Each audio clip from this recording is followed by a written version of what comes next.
Night of the Reaper is a new horror film coming to Shudder on September 19th. I got a chance to check it out last night, and here's my spoiler-free review. I honestly hesitate to call this a slasher film, even though I love slasher movies, but instead, this trades in the predictable jump scares, and instead really does a good job of creating dread and building tension. So a brief rundown, the movie unfolds along two distinct parallel plot lines. One plot line follows the sheriff of the town as he delves into a series of bizarre packages and snuff films, all pointing towards previous unsolved murders within the town. Now, while some of the scenes in this particular segment deliver some creepy moments, I personally didn't really connect or invest myself in the particular mystery that was going on. However, I would imagine that fans of true crime and whodunits will probably like the compelling nature of what's going on in the mystery in that story. But for me, the film truly shines in the second plot line, which centers on a college student by the name of Deena. Now, she's returning home from college on Halloween, and you can clearly see that she's dealing with some type of past trauma that affects her but also her entire family. Now, she's tasked with babysitting one night, and she's in this large house that has like these unexpected noises going on, these shadowy figures in the corner, and the film to me did a really good job of evoking like this atmospheric terror and building suspense, and it had a really good blend and an homage to John Carpenter's original Halloween,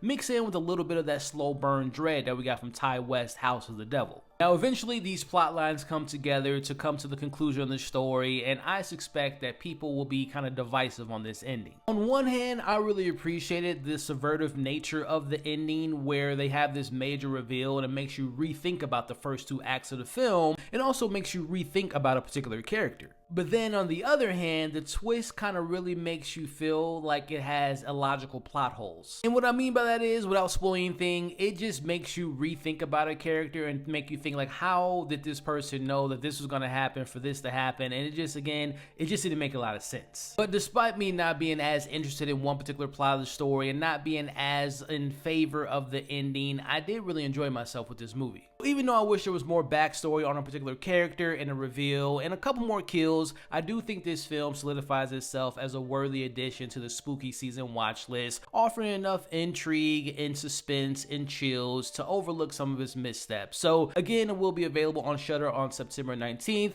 Let me know what you all thought of the film, and of course, consider subscribing and following for more. What did you do?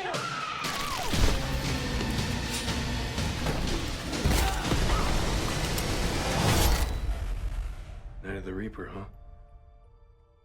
Kinda catchy.